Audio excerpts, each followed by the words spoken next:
Hello everyone, আমি Sanchita and welcome back to my channel stylish Sanchita. আগের short ব্লগে তো আমি তোমাদের বলেইছিলাম যে আমি আজকে চুঁচুড়া চলে যাব।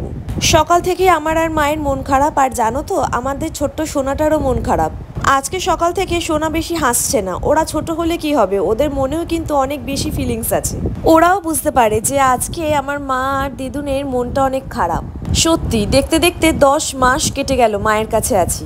ডে 1 মানে যেদিন থেকে আমি প্রেগনেন্ট সেদিন থেকেই আমার মা আমার সোনার সাথে আছে। মায়ের সাথে থাকা এই 10 মাস আমি কোনোদিনই ভুলবো না। সত্যি মা আছে বলেই আমার পুরো প্রেগনেন্সি জার্নিটা এত সুন্দরভাবে কাটলো। এই 10 মাসে মা ডাক্তার দেখানো থেকে শুরু করে যখন যেটা খেতে চেয়েছি তখন সেটা বানিয়ে দেওয়া, প্রথম কিক যখন করেছিল আমার সোনা তখনও সেটা আমি আমার মাকেই সবার প্রথমে দেখিয়েছিলাম। প্রত্যেকবার ডাক্তারের কাছে ইউএসজি থেকে শুরু করে যাবতীয় সব কাজ সব সময় আমার সাথে আমার মা ছিল। দিনের পর দিন রাতে ঘুম না আসা, মুড সুইং, হঠাৎ করে কেঁদে ফেলা, সবকিছু সাক্ষী আমার মা।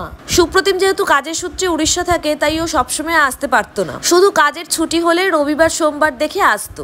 আমার পুরো প্রেগনেন্সি জার্নিতে বরকে অতটা বেশি কাছে না পেলেও যেহেতু আমার মা আমার সাথে ছিল আমি পুরোটাই নিশ্চিন্তে ছিলাম।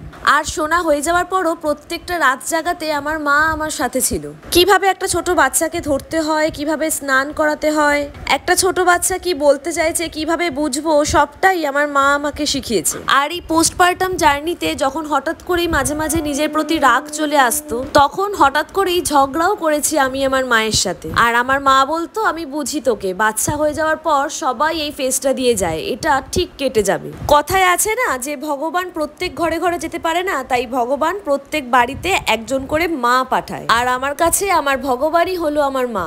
চুঁচুড়াটা এখান থেকে অনেকটাই দূর, এতটা জার্নি করে আবার যেতে হবে তো তাই তাড়াতাড়ি খেয়ে আমরা দুপুরই চুঁচুড়ার জন্য বেরিয়ে পড়লাম। এখন সুপ্রতিমার দাদা মিলে সব লাগেজ দোলনা সব গাড়িতে তুলছে। আমি আর মা তো খুবই কান্নাকাটি করছিলাম। আমি বুঝি বাড়ির থেকে কেউ চলে আসলে কতটা কষ্ট লাগে। মাকে বললাম সময় সুযোগ পেলে চুঁচুড়ায় এসে 2-3 দিন থেকে যেও। এখন দেখা যাক মা আবার কবে আসে। এই প্রথমবার সোনাকে নিয়ে আমি যাচ্ছি, কিন্তু মা আমার পাশে নেই। বুকটা হাহাকার করছে, মনে হচ্ছে কোন একটা গভীর সমুদ্রে আমি একা পড়ে গেছি। যেতে যেতে দক্ষিণেশ্বরের মা ভবতারিণীকে প্রণাম করলাম আর বললাম যে সবকিছু একা সামলানোর মতো আমাকে শক্তি দিও। চুঁচুড়াতে আসলে আমার শাশুড়ি মা শ্বশুরমশাই এরকম সদ্যজাত শিশুকে ধরতে ভয় পাচ্ছে। অনেকদিন ছোট বাচ্চা ধরার প্র্যাকটিস নেই তো তাই জন্য বাড়িতে আয়া মাসি রাখা হয়েছে। সকালে থাকবে মাসি, কিন্তু রাতে থাকবে না, আর রাতে আমি একা থাকবো। রাতে 3 তলায় সোনাকে নিয়ে আমি পুরো একা থাকবো। কিভাবে সবকিছু সামলাবো জানি না। সুপ্রতিমও তো থাকবে না, সুপ্রতিম উড়িষ্যায় জাজপুরে চলে যাবে। আর যেমন শনি রবিবার করে আসতো তেমনই ও আসার চেষ্টা করবে। ভীষণ একা একা লাগছে আমার। আসার পথে গাড়িতে একটুখানি ঘুমিয়ে পড়েছিলাম। এখন আমরা চুঁচুড়া এসে গেছি, বাড়ি এসে গেছি সোনাকে নিয়ে। আর মা শঙ্খ বাজিয়ে প্রদীপ জ্বালিয়ে সোনাকে বরণ করলো।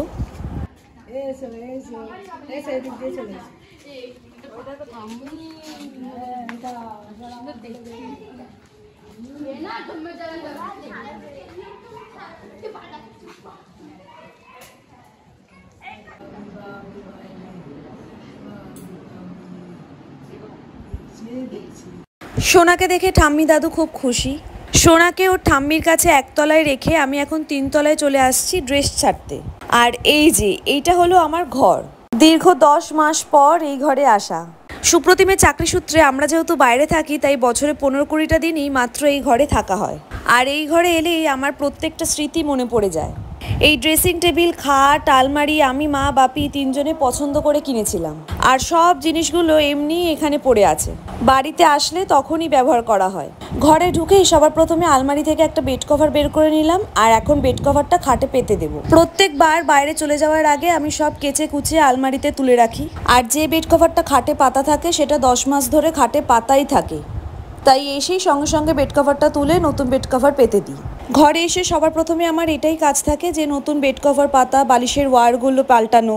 তারপর ফ্রেশ হয়ে নিচে চলে গেলাম। আর সোনাকে দেখে মনে হচ্ছে এতজনের মাঝখানেও ও যেন ওর দিদুনকে খুব মিস করছে। আর নিচে 1 তলায় এসে দেখি ওর ঠাম্মি ওকে দোলনায় দোল দিচ্ছে।